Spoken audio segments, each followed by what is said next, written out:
ఖచ్చితంగా నేను మాట్లాడింది ప్రతిదీ టీవీలో చూపియాలా, రేపు మీడియాలో కవర్ చేయాలి. ఎందుకంటే ఇది తెలంగాణలో ఉన్న ప్రతి పౌరునికి తెలవాలి. అదేవిధంగా భారతదేశంలో ఉన్న ప్రతి పౌరునికి కూడా ఇవాళ తెలవాలి. కాబట్టి దయచేసి మీ అందరు కూడా ఖచ్చితంగా చూపించాలని మీ అందరికి కూడా కోరుతా ఉన్నాను. ఇవాళ వైస్ ప్రెసిడెంట్ ఎలక్షన్ అనేది మన భారతదేశంలో వైస్ ప్రెసిడెంట్ ఎలక్షన్ అనేది మొన్న జరిగింది. చాలా విచిత్రంగా మరొక్కసారి రేవంత్ రెడ్డి గారు అడ్డంగా మరొక్కసారి తెలంగాణ ఎంపీల ఓట్లు అమ్ముకున్నది అడ్డంగా మరొక్కసారి దొరికిపోయిండు. ఇలా ఓటు నోట్లో ఏ విధంగా అయితే అడ్డంగా రేవంత్ రెడ్డి గారు దొరికినరో అదేవిధంగా ఇవాళ ఈ వైస్ ప్రెసిడెంట్ ఎలక్షన్లో కూడా ఓట్లు కాంగ్రెస్ పార్టీ ఎంపీ ఓట్లన్నీ కూడా బీజేపీ పార్టీకి అమ్ముకుంటూ అడ్డంగా దొరికిపోయిండు. నేను ఉట్టి గాలికి మాట్లాడతలేను, మీకు ప్రూఫ్స్తో సహా ఇప్పుడు మీకు చూపిస్తా. ఒక్కసారి మీ అందరు కూడా చూడొచ్చు. ఇలా ఇది జైరాం రమేష్ గారు ట్వీట్ చేసిండు. ఏమని ట్వీట్ చేసిండు? మా ఇండియా వాళ్ళకి సుదర్శన్ రెడ్డి గారికి ఇలా జైరాం రమేష్ గారు ట్వీట్ ఏమని చేసిండ్రు? సుదర్శన్ రెడ్డి గారికి 315 ఓట్లు పడ్డాయి.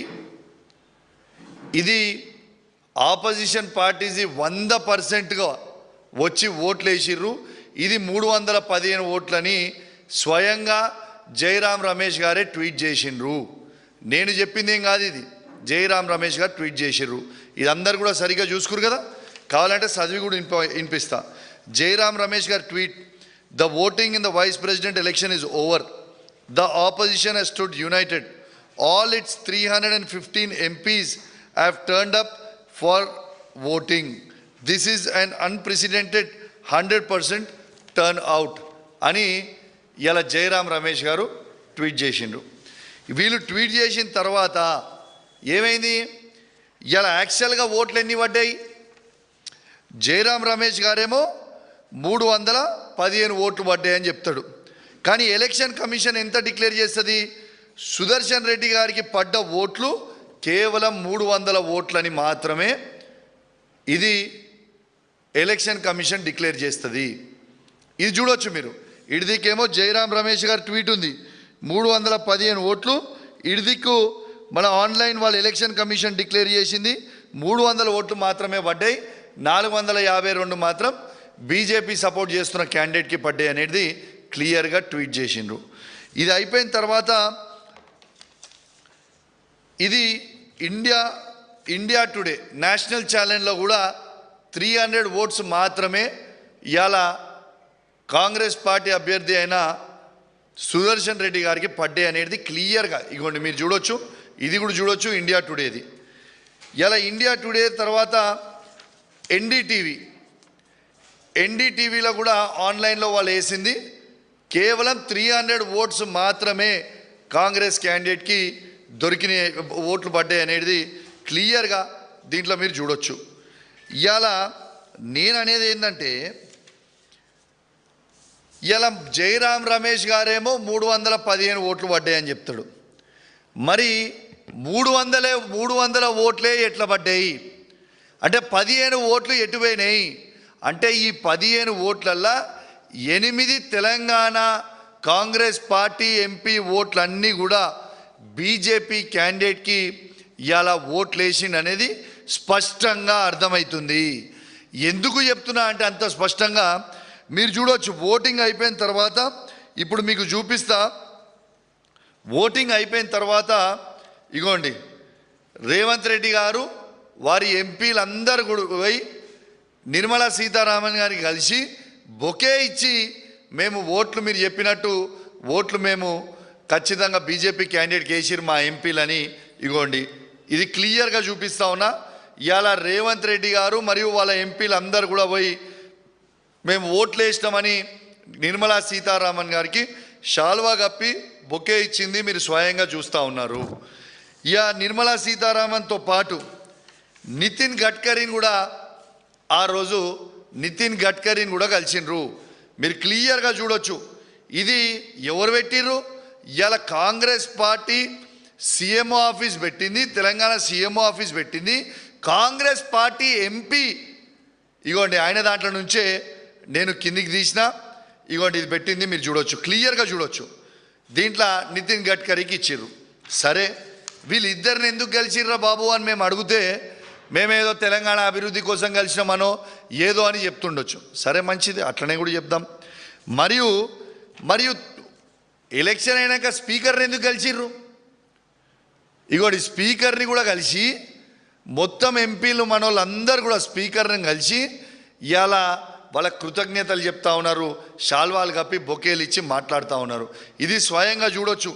దీన్ని బట్టే మీరు అర్థం చేసుకోవచ్చు దీనికంటే పెద్ద ఎవిడెన్స్ ఏమి కావాలా. ఇలా 315 ఓట్లు పడ్డాయనేమో జయరాం రమేష్ గారు చెప్తారు. వాళ్ళకి యాక్చువల్గా పోలింగ్ అయిందేమో కేవలం 300 ఓట్లే ఉంటాయి. దాంట్లో 15 ఓట్లు తక్కువ పడతాయి.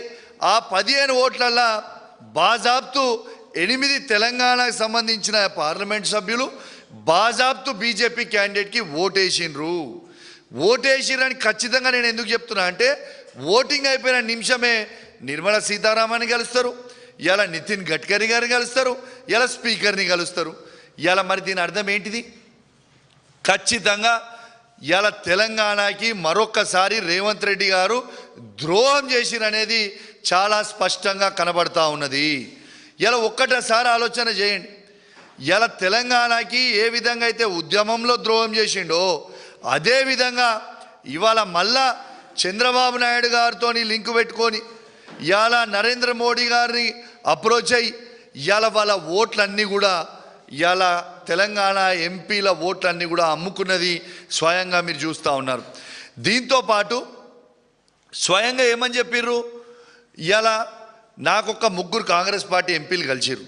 లేట్గా ఎందుకు పెడుతున్నా, 4 రోజులు లేట్ ఎందుకు అయింది రిజల్ట్ అయిపోయినాక కూడా 4 రోజులు లేట్గా ఎందుకు పెడుతున్నా అనేది కూడా చెప్తా ఉన్నాం. నాకు 3 కాంగ్రెస్ పార్టీ ఎంపీలు కలిసిండ్రు. ఇక వాళ్ళు నా దగ్గర మిత్రులు కాబట్టి వాళ్ళ పేర్లు నేను చెప్తలేను. కానీ వాళ్ళు కలిసి స్వయంగా వాళ్ళు నాకు చెప్పింది ఏంటంటే మేమందరం కూడా బీజేపీ క్యాండిడేట్కి ఓటేసినాం, రేవంత్ రెడ్డి గారు చెప్పిర్రు, మేము చేసినాము, మరి ఇది ఒకసారి ప్రెస్ మీట్ పెట్టి అందరికి కూడా చెప్పు అని స్వయంగా కాంగ్రెస్ పార్టీ ఎంపీలు ఆ సంబంధించిన 3 ఎంపీలు ఎవరైతే నన్ను కలిసిండ్రో వాళ్ళు చెప్పమంటేనే నేను చెప్తా ఉన్నా. మరి అప్పటిదాకా దీని మీద స్టడీ చేయలే. వాళ్ళు చెప్పిన తర్వాత నేను కూడా కాంగ్రెస్ పార్టీ నుంచి వచ్చినోనే కదా, నాకు కూడా కాంగ్రెస్ పార్టీ మిత్రులు ఢిల్లీలో ఇండియా వైడ్ అక్కడ ఇక్కడ నాకు కూడా ఉంటారు కదా, వాళ్ళకు కూడా ఫోన్ చేసిన, అన్న ఏం నడుస్తుంది అన్న, ఏం చేసిండ్రు, ఏం కథ, ఏం నడుస్తుంది అని అడిగితే బాజాబ్తు 15 మంది ఎంపీలు అమ్ముడు వేయరు, ఆ 15 మంది ఎంపీలు అమ్ముడు వేయింది వాస్తవం, అండ్ల మీ తెలంగాణ ఎంపీలు 8 మంది అమ్ముడు వేయింది వాస్తవము అని స్వయంగా వాళ్ళ ఎంపీలు నా మిత్రులున్న కాంగ్రెస్ పార్టీలో ఉన్న